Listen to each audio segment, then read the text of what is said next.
Ada sosok yang pernah menjadi mimpi buruk bagi Hitler, sekaligus duri di tenggorokan Stalin. Dia bukan dari negara adidaya, bukan dari bangsa dengan kekuatan besar, tapi dari sebuah kawasan Balkan yang dilanda perang dan perpecahan etnis. Dialah Josip Broz Tito, sang pria baja yang membangun Yugoslavia dari reruntuhan, menantang kekuatan dunia, dan menciptakan legenda kepemimpinan yang hingga kini masih diperdebatkan. Apakah ia seorang pahlawan pembebas rakyatnya atau diktator dengan tangan berdarah?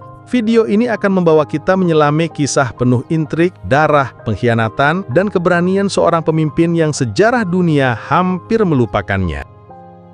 Josip Broz lahir pada tahun 1892 di Kumrovec, sebuah desa kecil di Kroasia yang saat itu masih berada di bawah kekuasaan Kekaisaran Austria-Hongaria.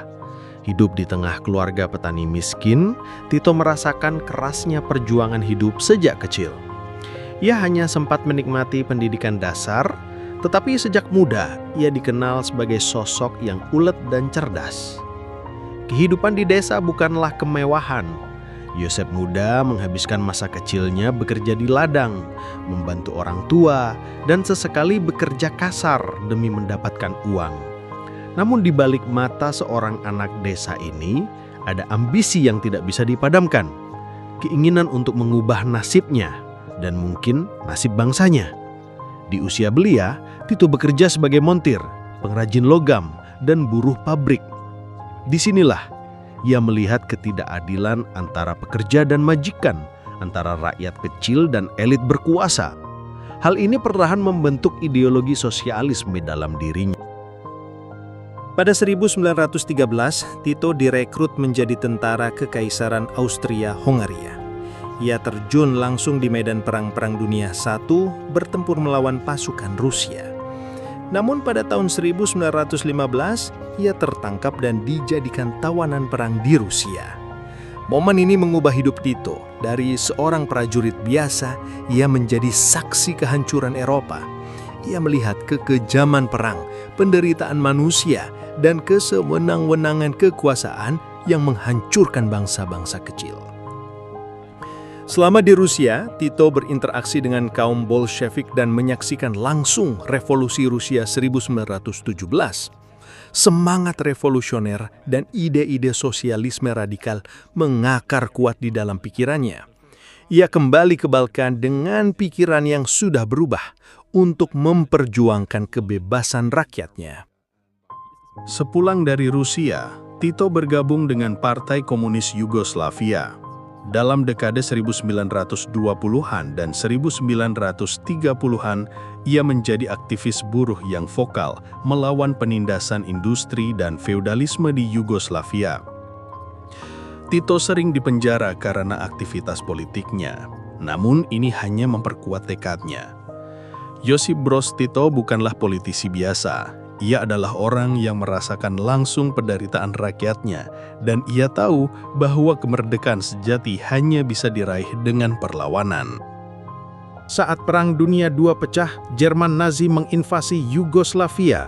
Tito muncul sebagai pemimpin gerakan partisan Yugoslavia, sebuah pasukan gerilya multietnis yang melawan pendudukan Jerman dan Italia. Di tengah ketakutan dan kekacauan, Tito membangun persatuan. Ia tahu tanpa persatuan, Yugoslavia akan hancur selamanya. Pasukan partisan di bawah Tito berhasil menjadi kekuatan anti-Nazi yang paling efektif di Eropa Timur. Bahkan lebih besar pengaruhnya dibanding pasukan Polandia atau Cekoslovakia pada masa itu. Tito tidak hanya melawan Nazi, tapi juga faksi-faksi dalam negeri yang mencoba menghancurkan persatuan Yugoslavia.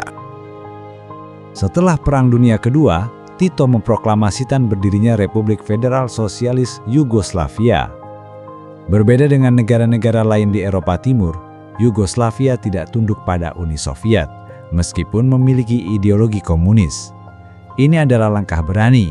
Di saat negara-negara komunis lain menjadi satelit Moskow, Tito berkata, Yugoslavia berdiri di atas kakinya sendiri.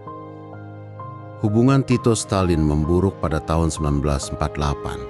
Tito menolak dikendalikan oleh Uni Soviet. Stalin mengancam, tapi Tito tidak bergeming. Stalin bahkan merencanakan pembunuhan Tito. Dalam salah satu catatan terkenal, Tito menulis kepada Stalin, "Berhenti kirim pembunuh ke sini. Kami sudah menangkap 5. Kalau kau kirim yang ke-6, aku akan kirim seseorang ke Moskow dan dia tidak akan gagal." Ini bukan sekedar perlawanan, ini adalah pernyataan perang terhadap dominasi Soviet.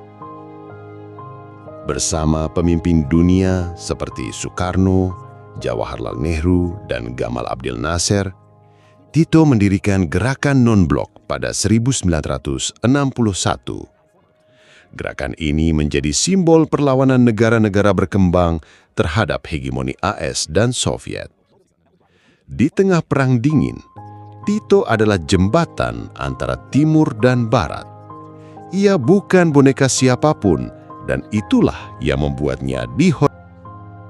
Tito dikenal sebagai pemimpin yang tegas tetapi juga otoriter. Ia menahan perpecahan etnis di Yugoslavia dengan tangan besi. Setelah kematiannya pada 1980, Yugoslavia perlahan runtuh, memicu Perang Balkan pada 1990-an. Apakah Yugoslavia hanya bertahan karena ketegasan Tito? Atau apakah persatuan itu hanya ilusi yang hancur ketika dia tiada? Josip Broz Tito adalah sosok yang paradoksal. Ia pahlawan sekaligus penguasa.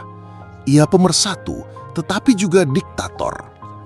Namun, warisan keberanian dan kemandiriannya tetap menjadi inspirasi bahwa sebuah bangsa kecil sekalipun bisa berdiri tegak melawan kekuatan terbesar di dunia.